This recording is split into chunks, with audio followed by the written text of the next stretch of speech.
All right, we are in Bashiri, or Genesis, in the 30th chapter.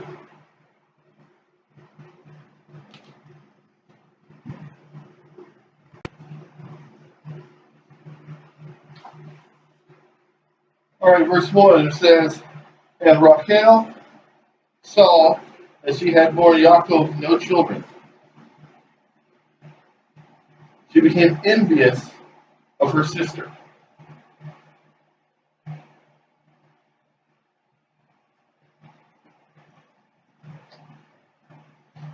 Envy. It's such a natural feeling that we have at times, and such a dangerous and destructive one, too. I can't tell you how many relationships, and I'm not just talking about saying marital relationships, in this case relationships. It was in her marriage, it was also between her and her sister. I've seen relationships between friends. One of the best friends I ever had growing up became envious when we both started teaching martial arts, started teaching karate, the same style. And my school kind of exploded with business, and his didn't. And actually stopped speaking to me for years. Envy can be a horrid thing. It's something I was just talking to Lisa this morning. I was reading the love chapter. We have it on the wall from Corinthians, and we have it on our wall in our bedroom. And we were actually just talking about this word envy when it appears in there in some translations.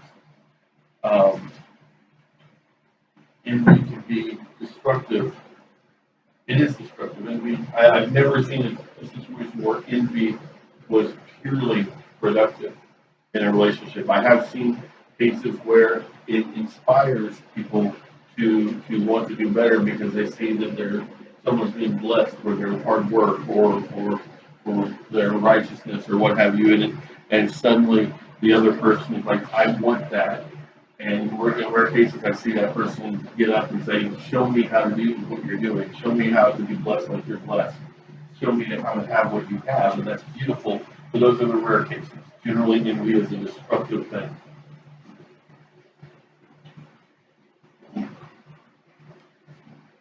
She became envious of her sister, and Rachel said to Yaakov, give me children, or I shall die. I remember when I was first a non-believer reading through the scriptures, trying to figure out what I believe. Later, as a young believer, reading this and thinking, why is this woman so melodramatic? Why is this woman saying, if I'm not fertile, I die? Why is her heartache so great? Of course, at this time I didn't have my own children, so I didn't understand what a blessing that can be in a person's life.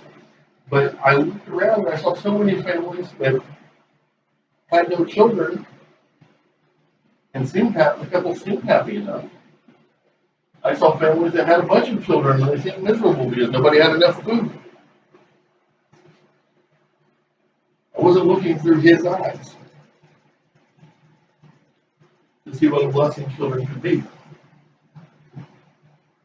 But later, as I matured, I went through the phase where I saw what a blessing children can be, and I believe the passage in Scripture, Proverbs, that tells us that that children are like arrows in the hand of a mighty warrior, and blessed is the man who has a quiver full of them. I believe that to be true. Children are a heritage from Yehovah. I believe that to be true. But as I matured more and I studied more the context in which she said this, here is a man who has two wives. Okay? Only one of them has given him children. And she has given him all sons. And under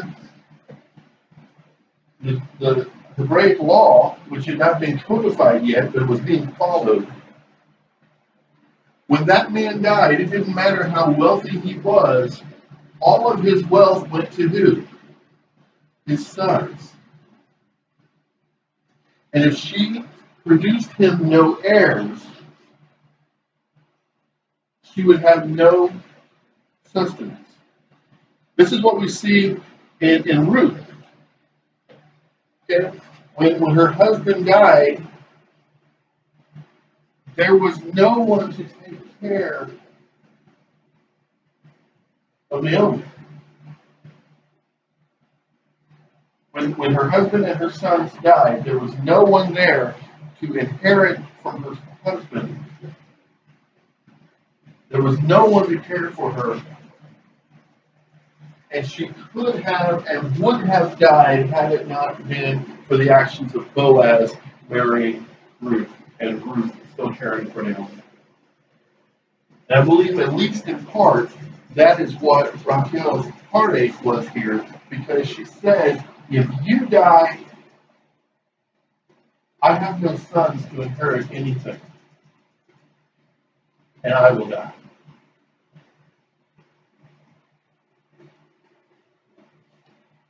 Yaakov answers in a very kind of tongue-in-cheek, I get that, but at the same time a very honest statement, because Yaakov was incensed at Rachel and said, can I take the place of Elohim, who has denied you fruit of the womb? Okay, he says, who am I? The creator of the universe hasn't blessed you this way, and you're telling me to bless you this way? You have to remember, this man came from a family where his father was in his, I think if I remember right, was in his 40s before he became a father. This man had been, Yaakov was older himself when he became a father. His grandfather had been around 100 years old when he became a father. And so for him, he's saying, you know what?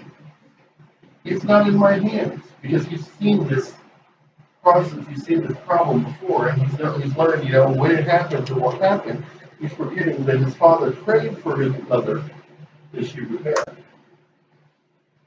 She said, here's my maid Bilhah, consort with her, that she may bear on my knees, and that through her I too may have children.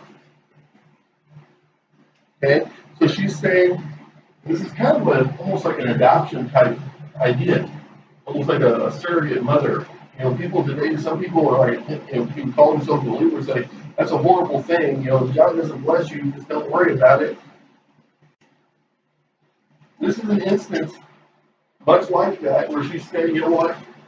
If I can't have a child for you, have a child with this woman, and I will raise that child as mine, so that I know that when you die, I don't die with you.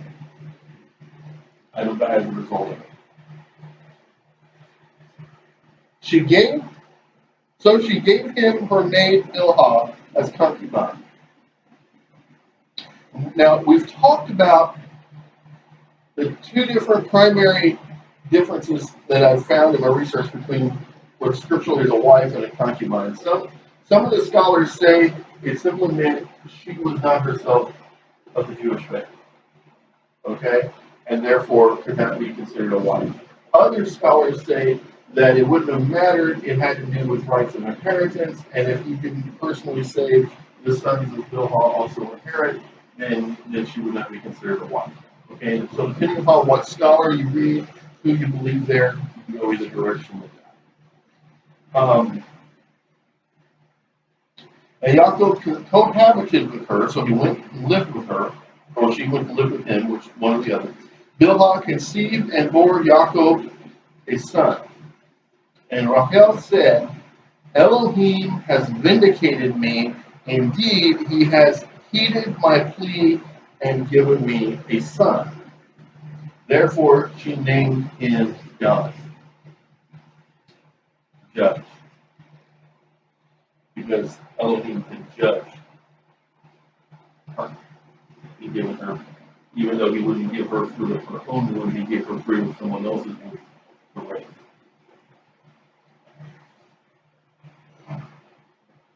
This is interesting when we get into the genealogy part. I know we were just having a discussion about Jewish genealogy right before service, or right before the teaching. There are people who say it's important to remember which tribe descends from which of the four mothers. I get that. to a degree, but you also have to look at Jewish law and realize that once the children were born to the concubine, they were adopted by the wife. Okay, and so under Hebraic and Jewish law, they actually became the children of the wife. Okay, so it gets a little complicated there, and there's a lot of hair splitting, and you get into these genealogy groups, discussion boards and stuff, and people argue this back and forth. I get the importance of recognizing who was adopted and who was natural born for the fact of, for sake of knowing the family history. But when you come down to it, a lot of people try to use that and say, well, then those tribes that are descended from Bilhah and Zilpah, which we'll get to in a bit, are like almost like second-class citizens in Israel. There's absolutely nothing in Scripture to back that up. Okay? They were treated as the natural-born sons of the wives from birth. Okay? So that is no different than if someone were to say to me, well, Yaakov and Leah and Caleb and Eliana are your natural-born children. Hadassah is adopted, so her descendants will be second-rate among your descendants.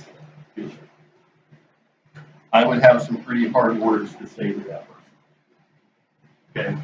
Because that is my daughter. She does not have my blood, but she has my name, and I take that very seriously. And I think Yaakov, the biblical Yaakov, I think would have had words with someone who said those sons are not the equal to your biological, or your to at this point it would have been Leah's sons. Rachel made Bilhah conceive again and bore Yaakov a second son. And Rachel said, a fateful contest I waged with my sister. Yes, and I have prevailed. So she named him Naphtali. Well, here's an interesting point. She says she waged a fateful battle with her sister. Contest. I think the Hebrew actually says battle, if I remember correctly. But she's in this battle with her sister. And she has, through a surrogate mother, attained 2 sons for her husband, where her sister has given him, I believe he points 4. And so when I read that initially years ago, I said, how did she prevail? She went through the back door and got 2 sons, and she says that's more than the 4 that she got by, or that he got by her sister. How did she prevail? That gives, I think, gives more credence to the notion that I said that she's talking about she's actually going to survive if Bethel dies. Okay? Because in the way it was before Bilhah bore these sons, she had no right to protection. She had no right to anything that was Yaakov's past the day of his death. She prevailed not in having more sons, she prevailed in having a claim to that inheritance and having sons to provide for her in the future. So she named him Naphtali. When Leah saw that she had stopped bearing, she took her maid Zilpah and gave her to Yaakov as concubine. Now, we have to wonder here, what's going on with Leah? She has sons. Rachel has sons. Rachel now has protection under law. Now I think we're getting into some serious envy. We're getting into some serious jealousy here. Because why would she need to give her husband more sons unless she was seeing it as a different type of status? She wasn't seeing it as a status of, I can be provided for because my sons will inherit. She was seeing it as, I have ceased to bear children, and now my sister has found a way to give children to our husband. And so if I want to be equal with her in his eyes, now I'm going to compete with her. And this, I believe, is where we get into some unhealthy things here.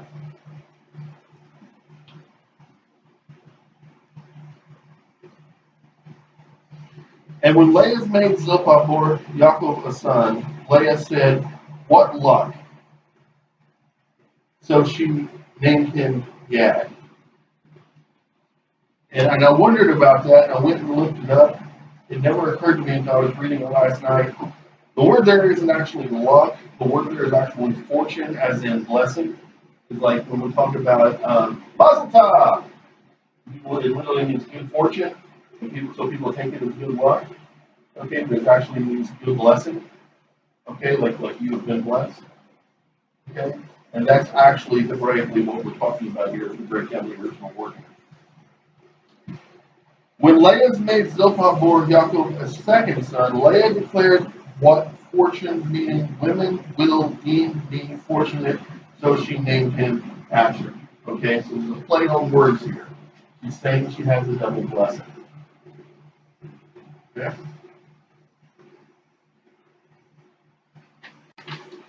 Going back to the whole surrogate mother and who should be considered the matriarchs of these tribes, whether they're second grade or first grade, who is naming the sons born to the concubines? It's not the concubines, it's the wives. They're saying, this one will be my son. And Yaakov's not saying, no, that's the son of the maidservant. Okay?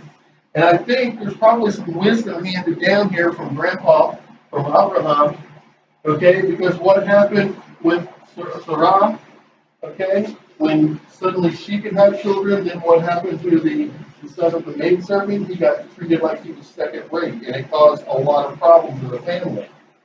Okay, the camp fell apart. And so I think Yaakov was wise here to say, you're right, that one will be counted as your son.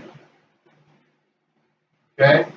So nobody can come back later and say he doesn't get the inheritance. Once, at the time of the wheat harvest, Reuben came upon some mandrakes in the field and brought them to his mother Leah. Now, this is an interesting passage. What are mandrakes? My understanding is a mandrake is a fruit. It's a fruit common to the Mediterranean region. And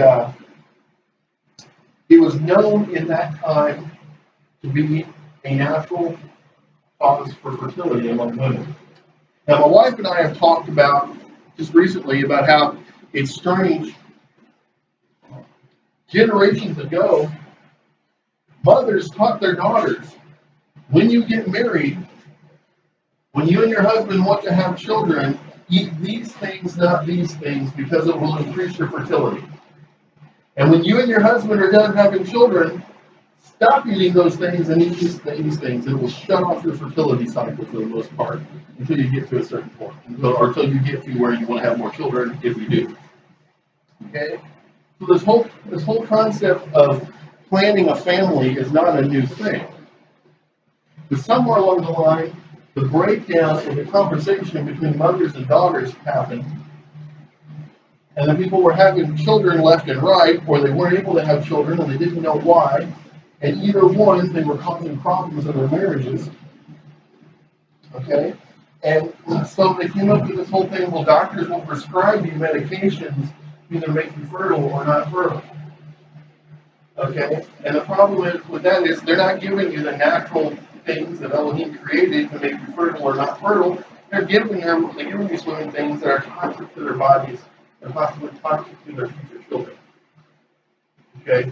And a lot of, I believe a lot of the mental health problems that we have today, because of some of the research I've read, a lot of the mental health problems that we have in our culture today can be traced, I think, to the fact that a lot of these children born with very odd mental health conditions that we never used to hear about. If you talk to their mothers, researchers have found that a lot of them were on the same, that they say that their children have certain characteristics that human generations ago never been heard of, and you're finding that the mothers of the majority of those children were on a certain type of birth control, went off the birth control, conceived, or were on a certain type of fertility drug and conceived, and these children were born with mental health issues.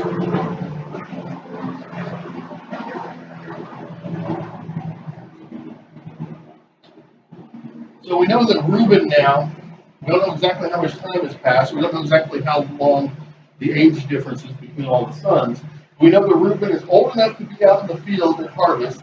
He's out there working by himself, apparently. And he finds these mandrakes. And I think he probably was old enough, he knew, you know what? My mom is brokenhearted because she can't conceive. And I just found mandrakes, and they're known to make women conceive. So I'm going to take them to her and give them to her.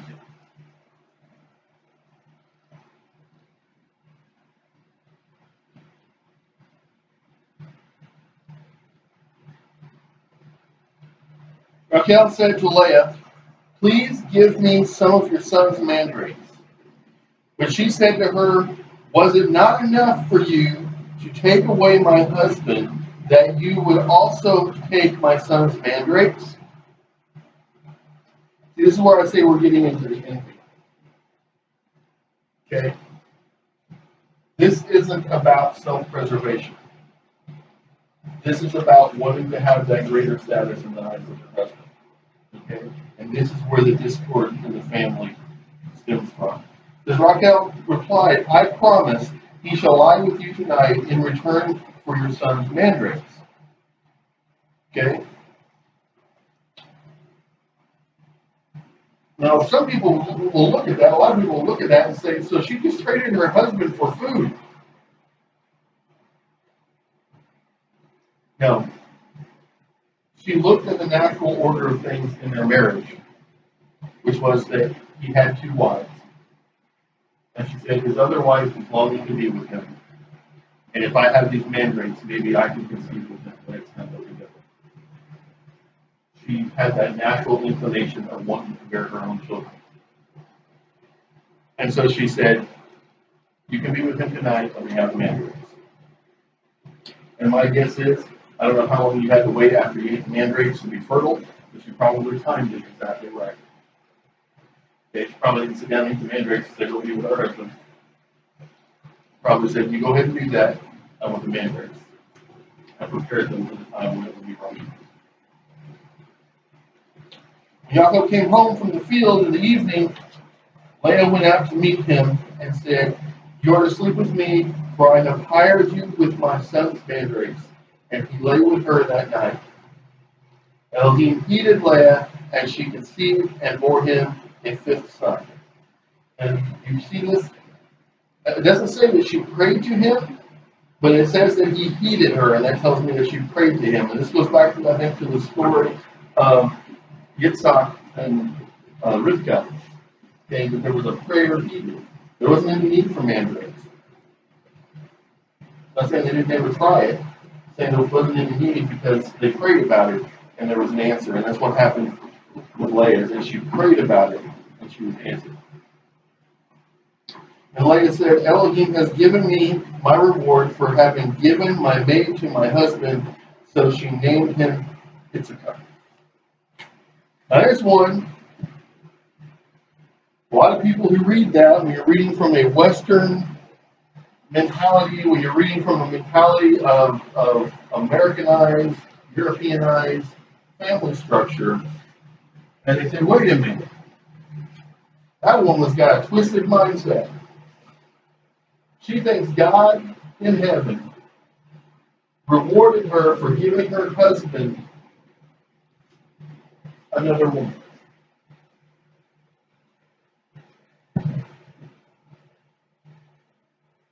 You see anywhere in Scripture that says that she was wrong? No. Okay? Now, as hard as that is to wrap our brains around, I think it goes right along with when Elohim said how he would bless certain men for obeying him, he said, and I will increase you in wealth, I will increase you in livestock, I will increase you in this and that and the other, and I will increase you in the number of wives. And you read that and you're like, what on earth?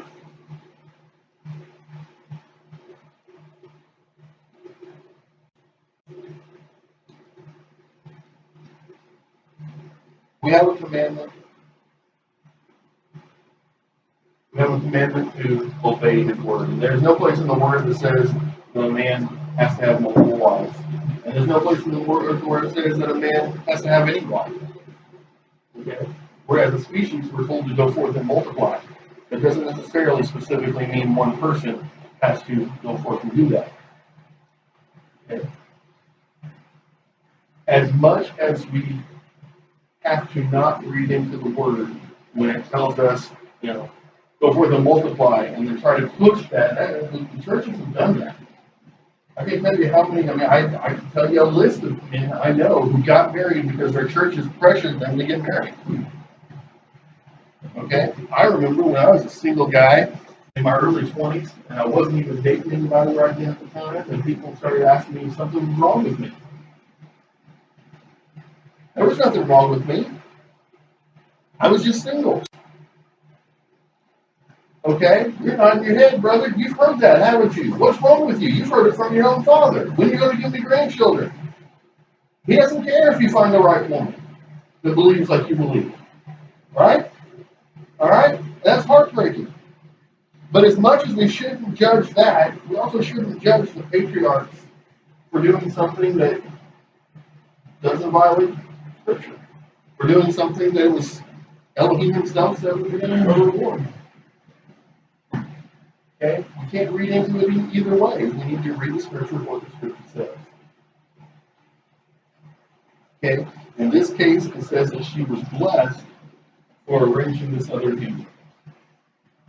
You need to take it for what it says.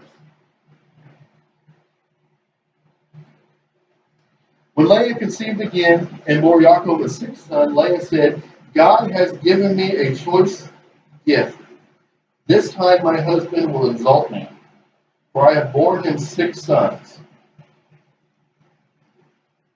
So she named him Zebulun.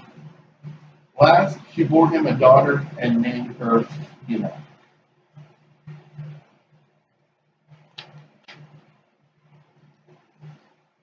She says, now I've given him 6 sons, now he'll exalt me. I think it's very sad she saw it that way.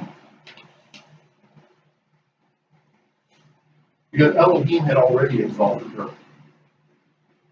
Okay? And I see that a lot of times. In fact, I'm guilty of it. I was just telling my wife today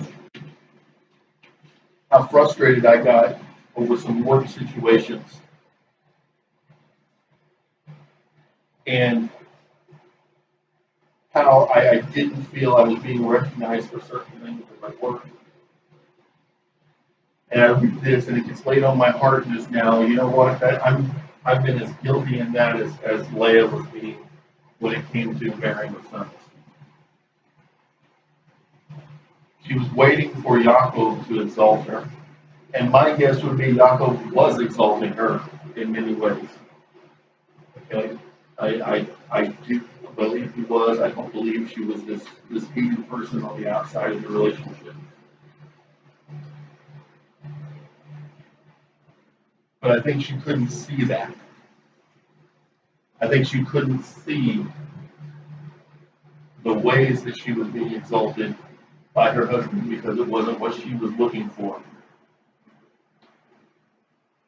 And as a result, she was missing the way that the Creator had exalted her. Now Elohim remembered Rachel. Elohim heeded her and opened her womb. She conceived and bore a son and said, Elohim has taken away my disgrace. So she named him Yosef, which is to say, may Yehovah add another son for me. Okay? I used to read that when I didn't understand the whole adopting of the children from the surrogate mothers thing. I used to read that as a prayer saying, this isn't enough. You only gave me one son, give me another one. I don't take it that way now. And I think that comes with a spiritual maturity because I didn't see it for years. I don't think she's saying, give me another son, this one's not enough. I think she's counting the sons that she adopted from Bilhah that she's raising as her own, okay? And she's saying, the way I read the Hebrew is that Lord, it's not like maybe he is like I see that he's given me another son. Okay? And I'm sure she was exceedingly joyful that she was able to biologically give Yaakov another son. I don't believe she was saying that son was not enough. After Rachel had born Yosef, Yaakov said to Laban, give me leave to go back to my own homeland. Give me my wives and my children for whom I have served you, that I may go. For well you know what services I have rendered you. But Laban said to him, if you will indulge me, I have learned by divination that Yehovah has blessed me on your account. That translation really bothers me. I have learned by divination, because divination, by definition, is a form of witchcraft. Okay? But I think, having gone back and read the same passage in the Complete Jewish Study Bible and having looked at the Hebrew myself, I don't believe divination is a proper translation there. Okay, the Complete Jewish Study Bible says roughly, I've learned by seeing the signs, so I get where they're saying divination. But having looked at that and having studied out the Hebrew myself, I think he's like, look, I've been watching. I see the signs. What you do for me gets blessed. What my other people do for me isn't blessed.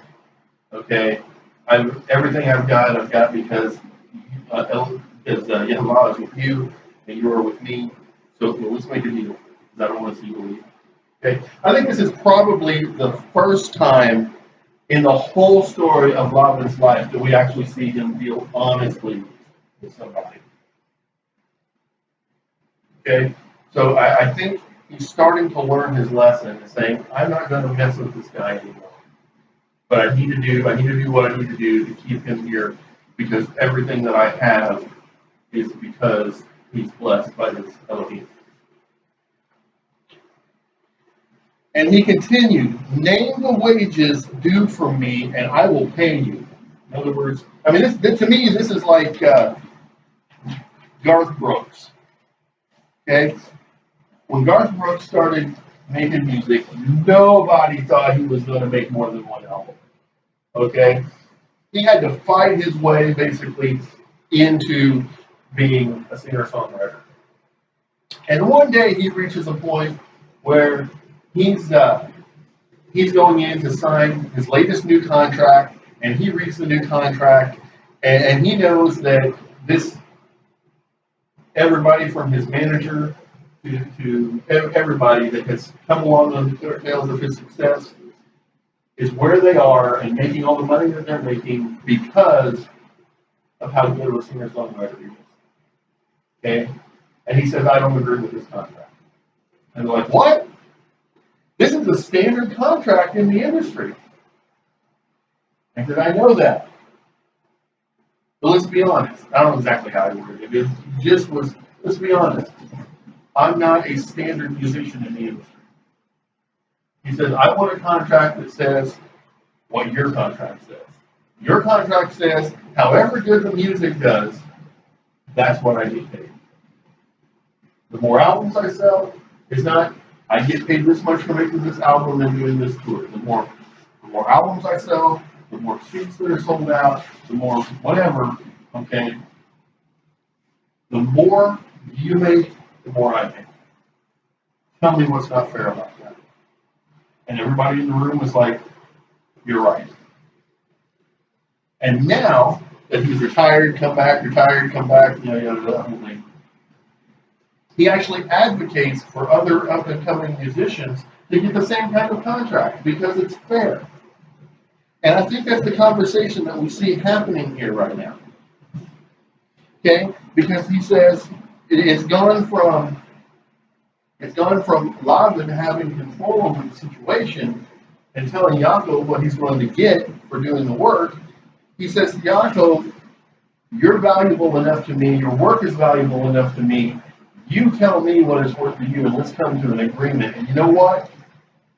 If that was the model that was used in business today, businesses wouldn't be saying, why aren't people faithful to the business? Why do they keep jumping jobs? Why are they job hopping? Okay? And if it was done that way today, and employees coming in or after a certain amount of time were allowed to say, I think I'm worth this much, they wouldn't see them job hopping. The employer could say, well, maybe I don't think you're worth that much, but I do think you're worth more than you're getting paid, so let's come to an agreement. Let's find some middle ground, okay? And I think a lot of employees would not get burned out and frustrated and hit the road and go someplace that's going to pay them $1 more on the hour or 50 cents more on the hour, $3 more on the hour. Brother raised his hand, $3. That's a lot, okay? But the previous employer probably sits there and scratches their head and says, when's he leaving? Doesn't he like working for us? He might like working for that person just fine. But $3 more an hour is $3 more an hour. I remember leaving a job one time and going to another job, and as I'm doing my exit interview, what could we have done to keep you? Well, they offered me $12,000 more a year. I haven't walked out the door yet. We can't do that. Okay. Honestly, if they had offered me $6,000 more a year, I probably would have stayed. I liked my job. They didn't want to have a discussion. And so I think there's a lot of wisdom here in Laban saying, you tell me what's going to be the wages. I think he knows that whatever Yaakov names, Elohim is going to bless Laban for blessing Yaakov to the point that he's going to be able to pay that in the wages and still be able to have a healthy income himself. But he said, you know well, I have served you, how I have served you, and how your livestock has fared with me. For the little you had before I came has grown to much, since Yehovah has blessed you wherever I turn. You get that? He has blessed you wherever I turn. People say, no, this is a foreshadowing of Yusef in Mitzrayim. Well, it is, because it happens in Mitzrayim. Okay? It also happened in Babylon. It also happened in Persia. It happened everywhere that we went. That one of us was entrusted by the ruler to be the steward. Okay? It's happened down through history, but it happens in our workplaces today. If you have someone who is a faithful Jew, I say faithful Jew, not just ethnically Jewish. Okay? I think there's something to that too, because the ethnical Jews who are not observant are still being blessed for being the sons of Abraham. Okay, I get that. But not to the degree of the faithful Jews. Okay? So you go in and you have faithful Jews or just B'nai Abraham who keep some of the mitzvot and don't even know it. Okay, but they're being blessed. And the employer is blessed by that. Okay, and I see it all the time, and unfortunately I see so many employers who don't get it. But I see this, that the company is blessed wherever the employee turns.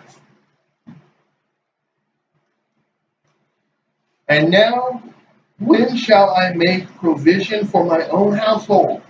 That's a fair question, folks. That goes back to the Garth Brooks. I've made you rich. When do I get to make a fair amount of money for my wife and my children? That's what he was asking. Okay? And that's what Yaakov was asking Laban. He said, what shall I pay you? And Yaakov said, pay me nothing. If you will do this thing for me, I will again pasture and keep your flocks.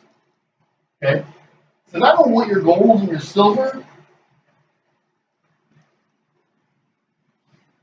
Let me pass through your whole flock today, removing from there every speckled and spotted animal. Okay,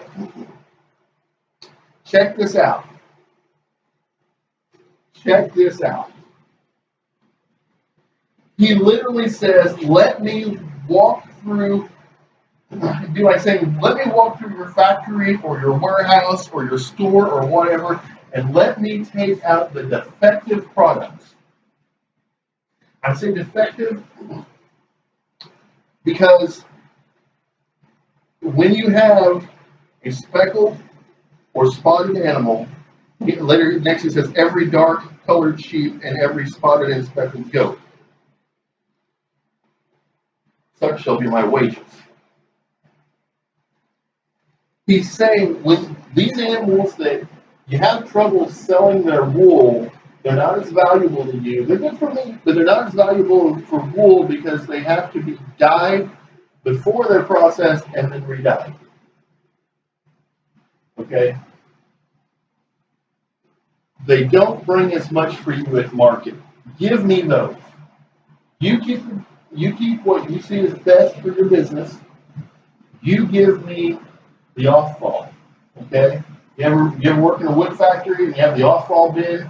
Okay? Well, it's scrap, throw it in there, but then you have the really ingenious carpenters who go over there and I could make something out of that. The next thing you know, the company has a new product because they're seeing what they can make out of the scrap. Okay? That's basically the conversation he's having. He says, we'll sort them out. Everything you can take to market and make a profit right now, you keep. Everything that's going to take extra work, I'll take. Who's getting the better deal there? Laban. He no longer has to sort the good from the bad. Okay? In the future, when you go over my wages, let my honesty toward you testify for me. If there are among my goats any that are not speckled or spotted, or any sheep that are not dark colored, they got theirs by theft. And he's saying, if all I have is speckled and spotted and dark ones, and they breed, I'm going to have speckled and spotted and dark ones, because what's harder to produce is this color that you want. Okay? So it's not going to, and if one's born the color you want, I'm going to give it back to you. And Laban said, very well, let it be as you say. And he's sitting back there just wringing his hands. Oh boy, I'm going to be rich. I'm going to be rich. But that day, same day, he removed the streaked and spotted he-goats and all the speckled and spotted she-goats, every one that had white on it, and all the dark-colored sheep, and left them in the charge of his sons.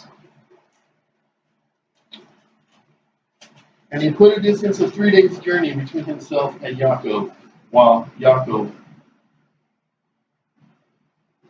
was pasturing the rest of Laban's flock. Okay? So,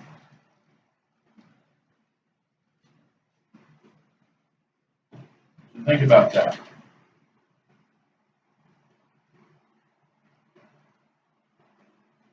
So Laban, a lot of people read this wrong. They say that Yaakov did the sorting.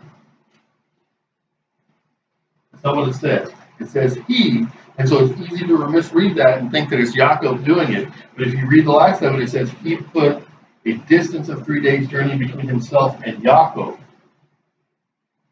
It was Laban who did it, while Yaakov was pasturing the rest of Laban's flock. Okay? So it's a very important principle there, that the one who, even after they made the agreement, it was Yaakov's idea, but after they made the agreement, Laban was the one to make sure that it was done right. He was allowed to check everything. Yaakov then got fresh shoots of poplar and of almond and plain, and peeled white stripes in them, laying bare the white of the shoots. The rods that he had peeled, he set up in front of the goats in the troughs. The water receptacles that the goats came to drink from. You remember when Yaakov got there? All they had was a well that had to be opened at a certain time of day. And now they have water troughs that are receptacles. Sounds like he's probably set up a pump system of some sort, or a transfer system from the wells or from the streams. He's created irrigation for the animals. Think about that. That's how much time and effort Yaakov and his sons have invested in the life.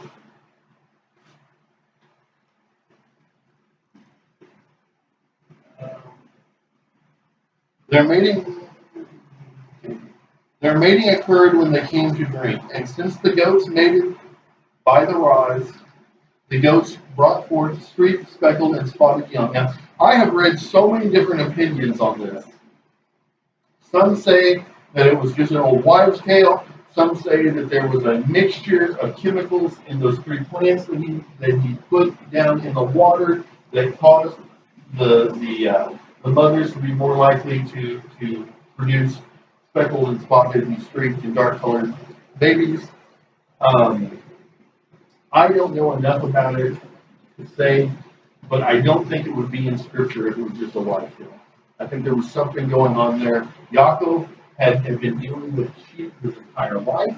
He'd been dealing with sheep for Laban all these years. He was basically the head shepherd from the sound of it. And somewhere along the line, he had learned some principle. And he had been able to apply this now.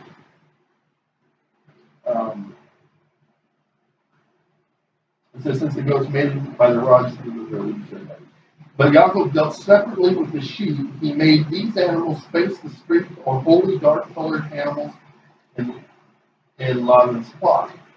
And so he produced special flocks for himself, which he did not put with Laban's flocks.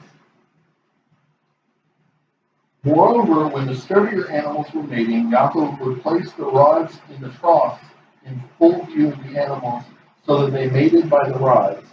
But with the feebler animals, he would not place them there. Thus, the feeble ones went to Laban, and the sturdy to Yaakov. So the man grew exceedingly prosperous and came to own large flocks, maidservants and menservants, camels and asses. Now, some people read this, and I have sometimes I go back and forth on this last point about their deal.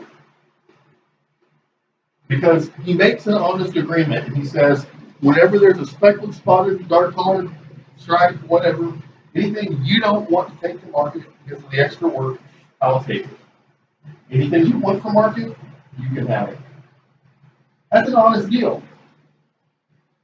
But then he takes special measures to make sure that more that will come to him are born, even though that's what's going to happen anyway. But he enhances the probability, enlarges the possibility that's going to happen. Okay? And he makes sure that the sturdier stock give birth to offspring that are going to go to him. And some people say this is the equivalent of insider trading.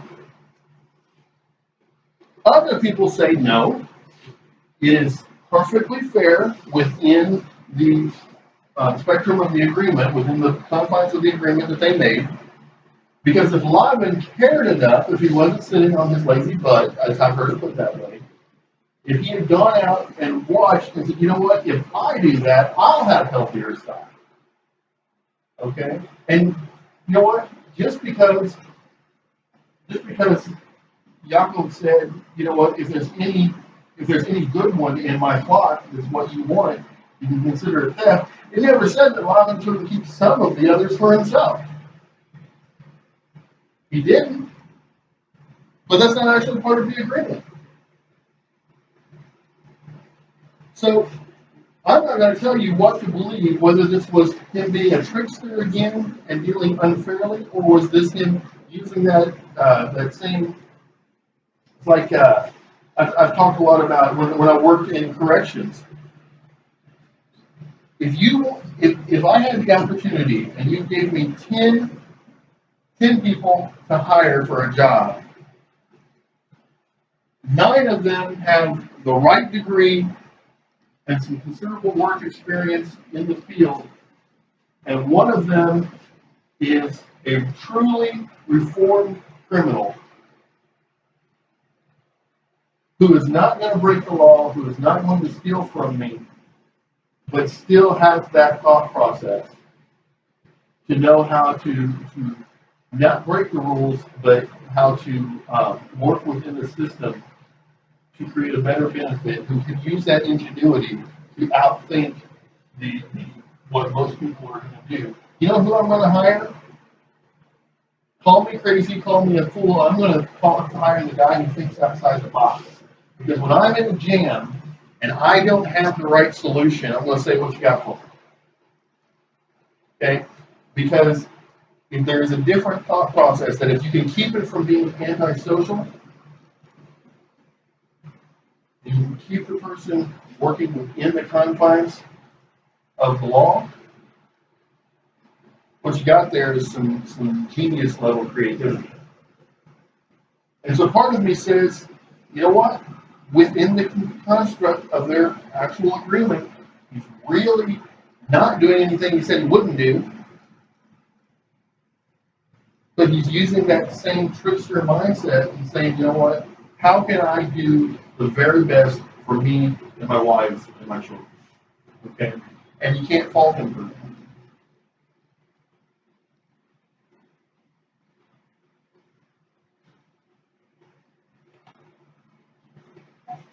Final point. That last verse says that he grew exceedingly prosperous, came to own large flocks, maidservants, men servants, camels, and asses. I think we see a Yaakov here who has begun to grow in his understanding of what prosperity is, because he's not putting all of his eggs in one basket, proverbially speaking. Because where it talks about, Laban was a shepherd, we really don't ever see him do anything but be a shepherd. He's not even good at that. He had to hire somebody, he had to have a son-in-law, and sell his daughters, get a son-in-law. You want to sell them, but traded them into a working relationship with a man who knew how to be a good shepherd. And then, you really don't see him do anything but be master over the shepherd. But Yaakov, you see, acquired other things. Men servants, maid servants, camels, and asses. Tells me that he took from these flocks, these special flocks that he created for himself, and he sold them not only to feed his family, not only to keep the land that he was on, but to acquire other wealth. And I'm not saying life is about getting wealth.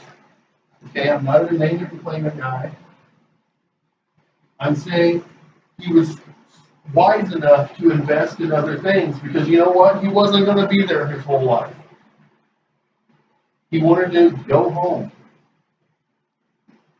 Okay, he wanted to take his family, his wives and his children, to meet his parents, to meet his brother, to meet everyone. He wanted better for them than just being shepherds.